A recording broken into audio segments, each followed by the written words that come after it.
Habib An-Najjar itu siapa? Habib An-Najjar itu adalah seorang laki-laki.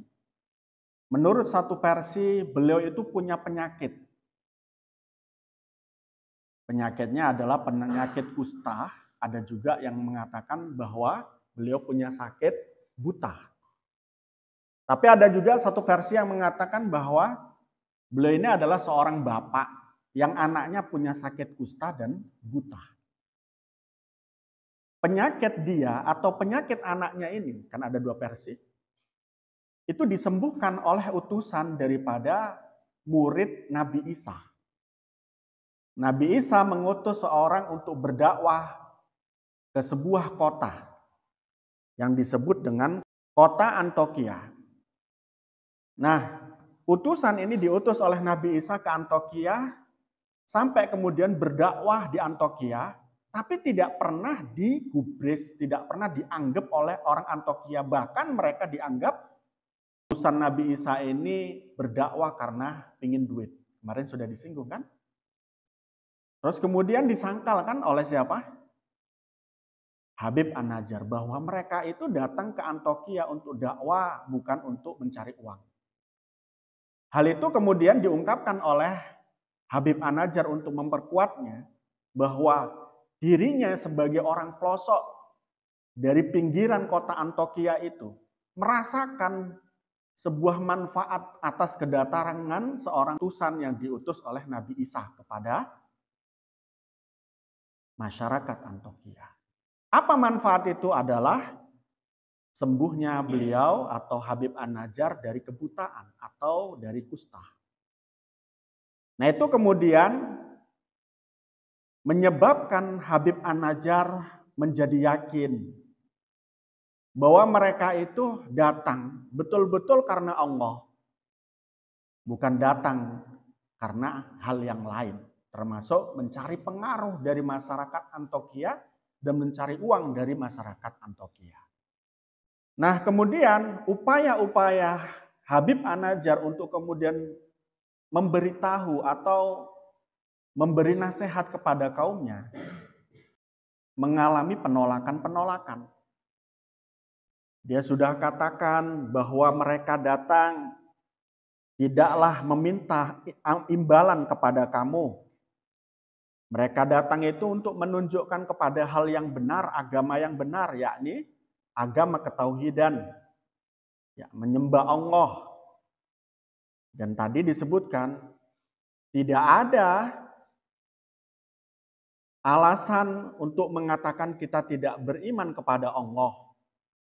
Sebab apa? Hidupnya kita dalam tanda kutip itu diberi nikmat oleh Allah. Adapun kalian merasakan bahwa datangnya 3 utusan dari seorang Nabi Isa kepada kalian, terus kemudian seolah-olah menyebabkan tidak datangnya hujan atau kemarau, itu adalah karena dosa-dosa kamu. Itu kemarin begitu. Sehingga dikuatkan lagi, wa maliyala a'budul ladzi fatarani wa ilaihi turja'un. Tidak ada alasan lagi kita tidak menyembah Tuhan kita, yakni Allah, yang telah memberikan kita kehidupan, dan kepadanya lah kita nanti akan kembali. Tidak ada alasan. Perkuat lagi argumennya. Apakah kalian tetap menyembah Tuhan yang kamu sembah? Yakni berhala-berhala itu. Ya. Di mana apabila Allah memberikan sebuah madorot, sebuah musibah, sebuah adab, la tughni anni syafa'atuhum. Tidak bisa berhala-berhala itu menolong saya. Menolong kamu juga. Wala yungkidun, dan juga tidak bisa menyelamatkan dari apa yang Allah berikan berupa adab itu.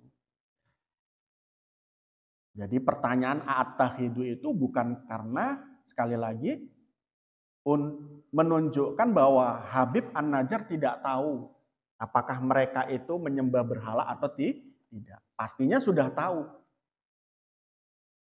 Tetapi ini adalah pertanyaan untuk litaubih itu tadi atau kemarin. Untuk memperjelas Bahwa dengan menyembahnya mereka terhadap satu berhala atau beberapa berhala, mereka tidak akan pernah bisa terhindar dari adab yang Allah berikan kepada mereka, andai kata Allah beri adab kepada mereka. Padahal andai pun mereka selamat dari adab tersebut, sesungguhnya Allah yang memberi keselamatan. Ini argumen-argumen yang disusun oleh siapa? Oleh Habib An-Najjar untuk kaumnya. Sekali lagi, kalau kita lihat, memang biasanya orang yang paling menerima dalam dakwah atau menerima satu kebenaran itu syaratnya haruslah tidak sombong. Nah, di dalam sebuah psikologis daripada satu masyarakat, masyarakat perkotaan itu identik dengan kesombongannya. Meskipun mereka lebih open-minded atau berpikir terbuka terhadap satu perkembangan. Open-minded-nya bagus, tetapi kesombongannya yang tidak bagus. Nah, sehingga ketika sesuatu datang atau sesuatu yang baru datang yang notabene diduga oleh mereka sebagai ajaran-ajaran yang akan menggerus ajaran-ajaran yang mereka pelajari atau mereka yakini pada saat itu tidak mereka terima. Berbeda dengan orang desa. Orang desa itu berpikir memang tidak open-minded, tidak terbuka. Tapi mereka tidak sombong. Artinya apa? Meski mereka tidak open-minded, tidak membuka pemikirannya, kalau tidak sombong masih mudah untuk kemudian mendapat satu kebaikan-kebaikan. Oleh karena itu, kenapa kaum-kaum yang ada di Antioquia atau di kota Antioquianya tidak bisa beriman, tapi kemudian di pinggir-pinggir kota tersebut bisa beriman? Itu karena kesombongan. Dari situ kita bisa melihat itu psikologis orang kota dan orang desa. Ya. Nah, orang kota itu kenapa kok berpikir semacam itu atau berpikir sombong semacam itu? Karena mereka seolah-olah mengetahui semuanya. Itu sebabnya mereka menolak kedatangan-kedatangan dari sesuatu atau ajaran-ajaran baru dalam pada saat itu. Padahal ajaran baru itu dalam tanda kutip sebetulnya bukan ajaran baru tetapi meluruskan. Kenapa saya katakan meluruskan? Loh, nabi-nabi terdahulu mengajarkan ketauhidan. Sebelum Nabi Isa, Nabi Musa itu mengajarkan ketauhidan. Sebelum Nabi Musa, Nabi Ibrahim itu mengajarkan ketauhidan. Dan nabi-nabi selanjutnya yang notabene tidak menjadi rasul mengajarkan ketauhidan. Tapi tidak diserap sebagai satu bentuk ajaran yang kemudian mereka justru menyembah selain Allah berupa berhala-berhala yang mereka yakini sebagai Tuhan. Nah, ini sebabnya itu. Jadi inti daripada itu semua dari tidak menolaknya satu kebenaran oleh masyarakat Antioquia itu adalah kesombongan. Dengan demikian kita harus mengaca dari situ, bercermin dari situ. Jangan sampai ada kesombongan dalam hal apapun. Dalam hal saat belajar mengajar, jangan ada kesombongan. Kamu jadi guru, jangan sombong. Kamu jadi seorang murid, jangan sombong. Kesombongan seorang murid biasanya mereka mengatakan, ini sesuatu yang sudah pernah saya dengar. Ya, ini pelajaran yang sudah saya pelajari. Dan lain sebagainya, dan lain sebagainya. Jangan katakan itu, tapi jadikanlah andai kata Anda mendengar hal yang sama yang pernah Anda dengar, Anda pelajari sesuatu yang pernah Anda pelajari, katakan bahwa itu adalah sebagai pengingat. Jangan sebagai sesuatu yang membosankan. Dengan demikian nanti hati kamu itu akan luluh, akan mudah mendapat satu hidayah. Nah, hal tersebut membuktikan bahwa iman itu tidak hanya satu kali, dua kali untuk menerima satu nasihat. Tapi beberapa kali. Nabi Muhammad kepada umatnya itu beberapa kali menyatakan hal yang sama. Nabi-nabi terdahulu juga beberapa kali menyatakan hal yang sama. Untuk apa? Untuk menegaskan kembali bahwa itu adalah hal benar. Nah, kadang-kadang kita enggak tuh. Mentang-mentang sudah pernah mendengar, terus kemudian mengatakan ini sudah pernah saya dengar, ini sudah pernah saya pelajari. Sehingga tidak ada hikmah di dalam pelajaran atau materi yang kita dapat. Hakikat dari materi yang kita dapat yang kemudian membentuk sebuah ilmu adalah buah daripada ilmu atau materi itu. Kalau materi itu pernah kamu dengar, tapi kamu tidak bisa melakukan, atau belum bisa melakukan, atau belum kamu lakukan, berarti itu sebagai pengingat. Untuk kemudian kamu melakukan apa yang kamu dengar kembali. Kalau tidak mau menerima, berarti ada kesombongan. Ya, berarti ada kesombongan. Dan kesombongan itu menyebabkan tidak beriman. Tidak ada keyakinan kepada Tuhan dan Rasul-Nya. Nah, argumen-argumen tadi disusun oleh Habib An-Najjar untuk kemudian menggugah keimanan para kaumnya atau masyarakat di Antioquia.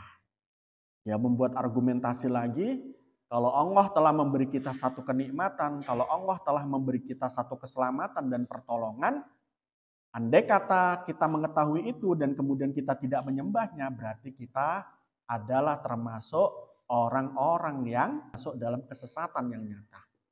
Wis ngerti perkara apik, gak diikuti. Berarti itu adalah ketersesatan dalam sebuah fakta kebenaran yang nyata. Iki apik, gak diikuti. Ngaji, itu dianggap sebagai satu kebaikan. Enggak ngaji, berarti dolalim mubin. Dia tersesat dalam sebuah ketersesatan yang nyata. Beda itu nanti akibat daripada siksa yang diberikan oleh Allah kepadanya. Kalau orang tersesat karena ketidaktahuan, dia akan diampuni. Tapi orang kalau tersesat dalam kesadaran dan keilmuannya, oh ini lebih sadis oleh Allah akan diberi adab. Jadi beda. Pun juga sama. Andai kata kita punya ilmu, kita melakukan ilmu kita. Itu beda dengan orang yang melakukan tanpa ilmu. Makanya kalau kamu sudah mengetahui sesuatu, kok kamu melakukan, itu lebih utama dari apa orang lakukan kalau dia tidak punya ilmu. Sebaliknya juga sama. Sudah tahu itu maksiat kok dilakoni, oh adabnya besar. Siksanya besar. Nah ini Habib An-Najjar mengetahui bahwa mereka sesungguhnya tahu. 3 utusan itu adalah utusan dari Nabi Isa. Dan Nabi Isa tentunya membawa risalah dari Allah. Bukan dari yang lain. Mereka tahu kebenarannya. Oh iya. Bahwa berhala-berhala itu tidak bisa memberi satu manfaat. Bahwa berhala-berhala itu juga tidak bisa memberi satu madorot. Andai kata kita diadab oleh Allah, berhala-berhala itu tidak bisa menolong. Andai kata kita tinggalkan berhala itu tidak bisa memberi satu adab kepada kita. Mereka tahu itu. Tapi sekali lagi karena itu adalah bagian daripada kesombongan, nggak maunya mereka berpindah dari satu doktrin yang benar, yang menurut mereka baru, dan mereka sudah gandrung terhadap doktrin lama yang sesat itu. Maka kemudian mereka tidak menerima. Ya, tidak menerima meskipun apapun petunjuknya. Nah itu artinya apa? Mereka sudah tahu tersesat, tetap dalam ketersesatannya. Habib An-Najjar lagi-lagi membuat statement untuk mengajak mereka untuk beriman kepada Tuhan yang menciptakan mereka. Siapa Tuhan yang menciptakan mereka? Ya Allah. Bukan berhala. Nah, kemudian beliau mengatakan atau Habib An-Najjar mengatakan, "Inni amantu bi rabbikum fasma'uni." Saya beriman kepada Tuhan kalian, Tuhan kita Allah. Maka dengarkanlah aku. Statement Habib An-Najjar tadi itu tidak dapat menggugah keimanan masyarakat Antokia. Justru sebaliknya, masyarakat Antokia justru, lihat itu tafsirnya, ya, farjumuhu famata. Masyarakat Antokia merajam Habib An-Najjar, kemudian menjadikan Habib An-Najjar menjadi meninggal karena seruannya kepada mereka terhadap Allah. Dan dalam posisi semacam ini, Habib An-Najjar tidak pernah takut atas kematian tersebut. Habib An-Najjar tidak pernah ragu terhadap kebenaran yang dia bawa. Habib An-Najjar tidak pernah goyah terhadap apa akibat yang nanti dia akan terima dari kaumnya. Habib An-Najjar tetap membuat statement ajakan, membuat statement logika keimanan. Habib An-Najjar. Sampai kemudian beliau meninggal. Coba. Nah, kadang-kadang kita nggak bisa begitu. Diiming-imingi mie instan 1 kerdus saja sudah hilang imannya. Diiming-imingi pekerjaan sudah hilang imannya. Tentu ini tidak seperti Habib An-Najjar. Orang yang beriman seperti Habib An-Najjar ini tentu akan memiliki derajat tinggi di mata Allah. Tidak semacam kita. Dia akan mulia di mata Allah dan di mata Rasul. Di mata para nabi. Habib An-Najjar meninggal. Setelah Habib An-Najjar meninggal, dirajam oleh kaum Antokia, Habib An-Najjar diperintahkan oleh Allah untuk masuk surga. Nah, tetapi ada satu versi di dalam tafsir ini mengatakan Habib An-Najjar itu ketika dilempar dan dirajam, itu tidak mati. Tidak mati. Hidup. Seolah-olah mati dan kemudian dimasukkan atau masuk Habib An-Najjar ini ke surga dalam keadaan hidup. Nah, kisahnya kayak Nabi Isa. Nabi Isa itu kan diangkat ke langit setelah akan disalib atau setelah disalib itu diangkat ke langit, kemudian digantikan siapa? Muridnya Yudas Iskariot. Jadi di dalam Al-Quran itu disamakan wajah Yudas Iskariot menjadi Nabi Isa. Sehingga yang dibunuh hakikatnya adalah Yudas Iskariot, bukan Nabi Isa. Nabi Isa ditarik ke atas langit untuk ke surga. Ini menjadi kawannya Habib An-Najjar. Muliaannya sampai segitu. Mempertahankan satu keimanan dan menyerukan satu kebaikan dan kebenaran. Nah, ketika sudah masuk surga, Habib An-Najjar mengatakan, andai kata kaumku mengetahui bahwa Tuhanku mengampuniku dan menjadikanku sebagai orang yang mulia, pastilah mereka akan beriman kepada Allah. Jadi seolah-olah di sini ada beberapa hikmah yang harus kita petik. Yang pertama, Habib An-Najjar ketika dirajam dan disakiti oleh umat atau kaumnya, tidak pernah merasa sakit hati. Ini yang pertama.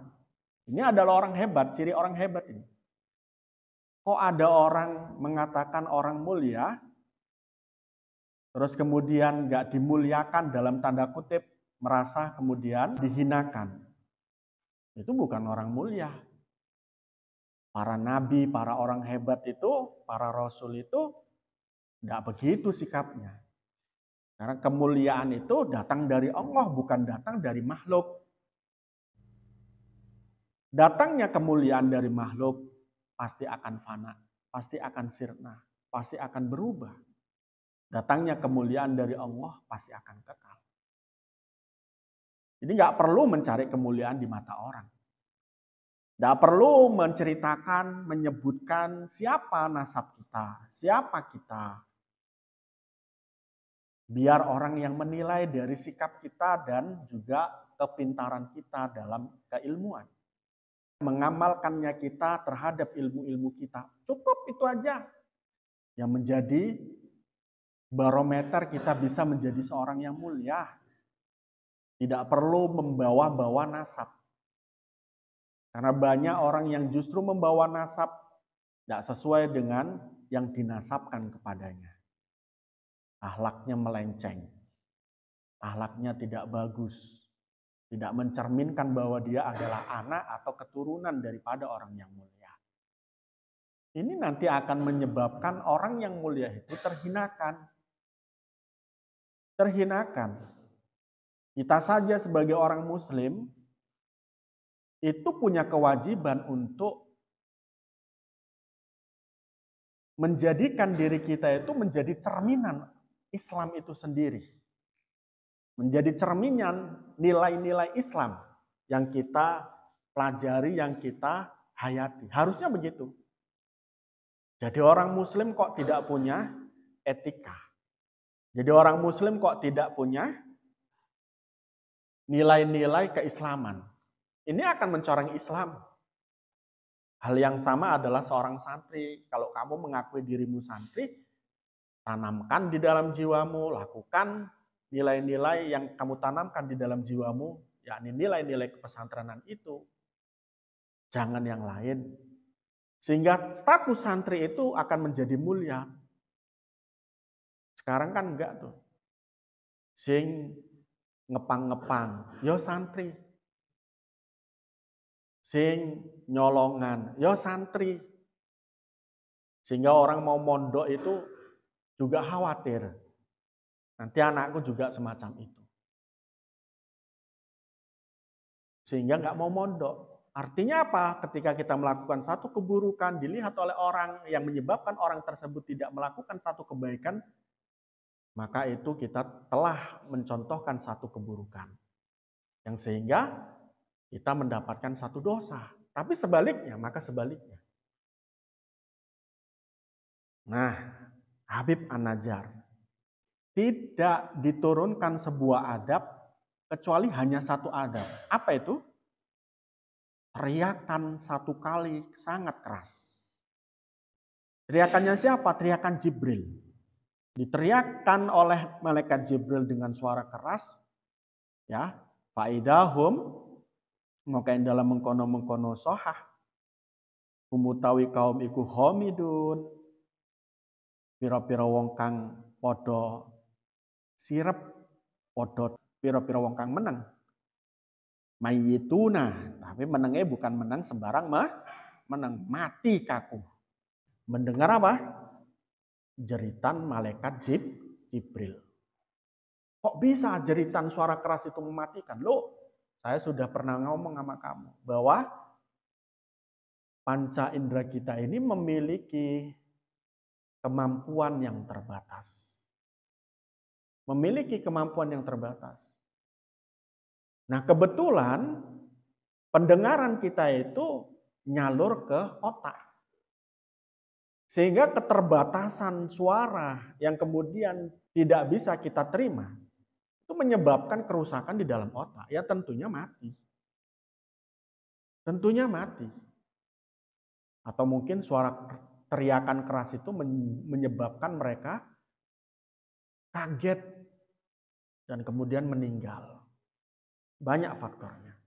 Jadi jangan katakan kenapa dengar suara keras kok langsung mati. Kayaknya nggak mungkin deh. Ya dicoba, ya, coba. Nah, kamu bisa mendengar satu suara itu karena kemampuan daripada telingamu dapat mendengar suara tersebut. Andai kata kita ini diberi oleh Allah kemampuan untuk mendengar, maka lebih keras lagi bahwa bumi ini telah menjerit dengan suara kerasnya. Bumi ini. Hanya saja oleh Allah sudah diatur kemampuan daripada pendengaran kita. Sehingga kita tidak mendengar jeritan daripada bumi ini yang begitu keras. Yang kita dengar adalah suara-suara yang mampu kita dengar. Oleh karena itu ojo sampai mengatakan, alah, yang penting kan bukan tsunami, yang penting kan bukan langit ini dijungkelkan dan lain sebagainya. Hanya cuman suara saja kok, jangan katakan itu. Kalau suara itu keras dan kemudian kita tidak mampu, mungkin kepala kita pecah. Kepalanya pecah. Itulah adab yang diberikan oleh Allah kepada kaum atau masyarakat Antokia.